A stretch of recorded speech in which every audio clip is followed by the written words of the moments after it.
was preaching about legacy, and I thought that he did really wonderful. So I invited him again sa high school reunion. So now I invited him here so that he could bless us with God's word. And so without further ado, I would like to welcome Pastor Glenn. Thank you.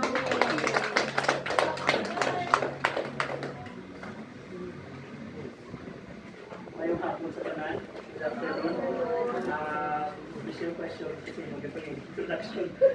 Anyway, I hope I can give you a word that will bless us all.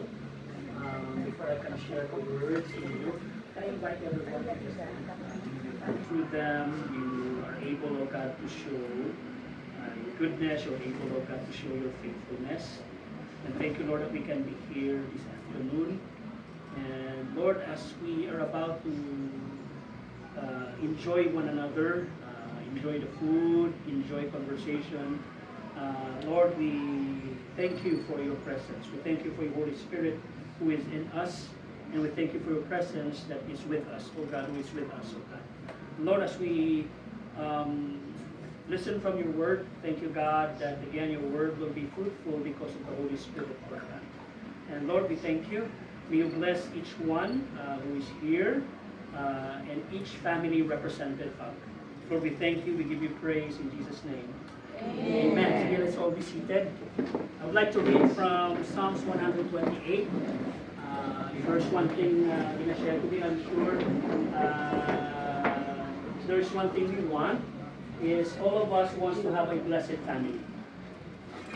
And sige, before I move on, basahan ko lang.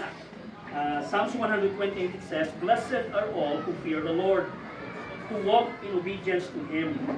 You will eat the fruit of your labor. Blessings and prosperity will be yours. Your wife will be like a fruitful vine within your house. Your children will be like olive shoots around your table. Yes, this will be the blessing for the man who fears the Lord. May the Lord bless you from Zion. May you see the prosperity of Jerusalem all the days of your life." Ang context ni this is usually this is being said every wedding sa Jewish. No, usually ginahambal ini isang best man declaring a blessing for the couple. No, so amo ni pirming ginahambal. But nevertheless, kabalugi ko tanan kita gusto gid naton ang aton pamilya magpakabangon sa Diyos. You know why? Because our family can be a source of inspiration. It can also be a reason for discouragement. It can also be a reason for desperation. Nabigid ka, especially now ang aton kuan subong. Although no difference maginaw, nagakuan ng subong nagaka, we are able just to know because of social media, because of the internet, we know not only how broken families are, but at the same time, we also know how distorted families are. Grabe gid. But nevertheless, muna galing kong kisa, may mga kabataan, sinadyo ko lang permi sa church, may mga kabataan na namihan sila magtiner sa school, not because they love school, because they don't want to go home. Because home is not a home anymore.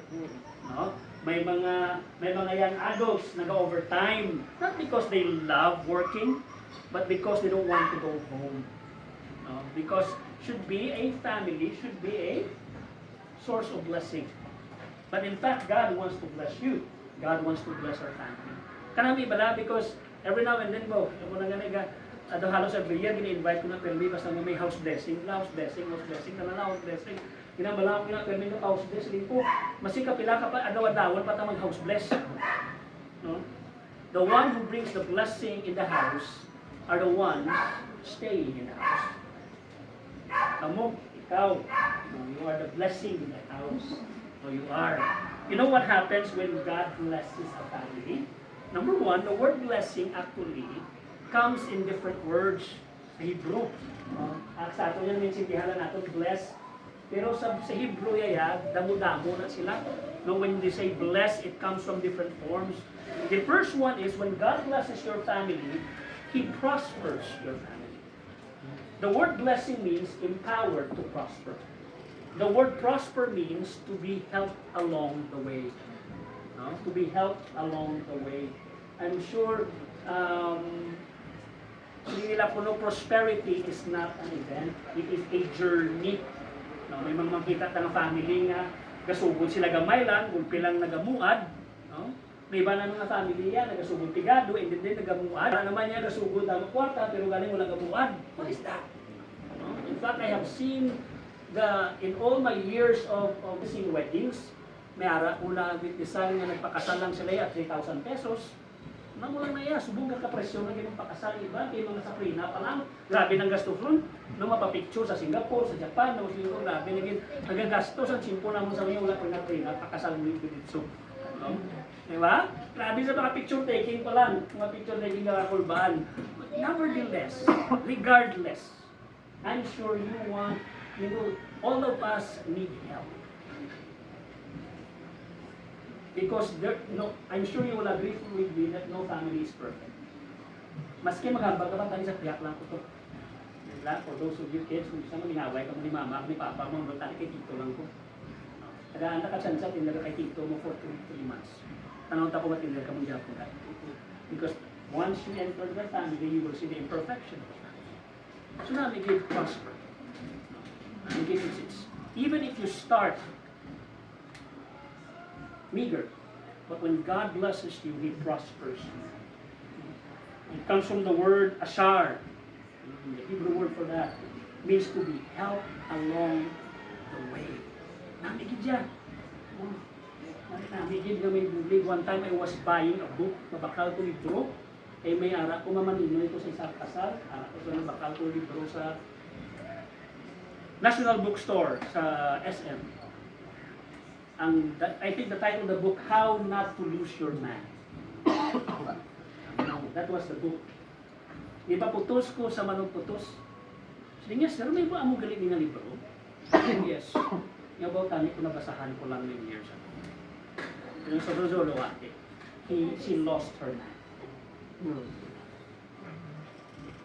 Let us not assume as much as everyone to become successful, not everyone knows how to become successful. Una kang bala dyan, Maxwell. Meaning everyone wants to be successful, but not everyone knows how to become successful.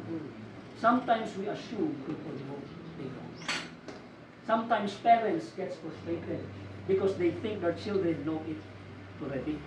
15 anyos ka na, ikaw kabalog yapon. No? Diba? 30 years old ka, hindi ka kabalog yapon. 20 years old ka na. Yes, they don't know. They don't. When people get married, you think they don't know? They don't? No, they don't know. They don't know. They will know when they get married. No, what it means, no, when you get married, no? Lain. It's different. I always tell the engaged couple, being engaged and married are two different things. Lain ang marriage sang sa engaged seasons of life. Lain gidaya. No? Munang hambal nila po, no? When engaged people hold hands, that is love. Huh? When married couple hold hands, that is self-defense.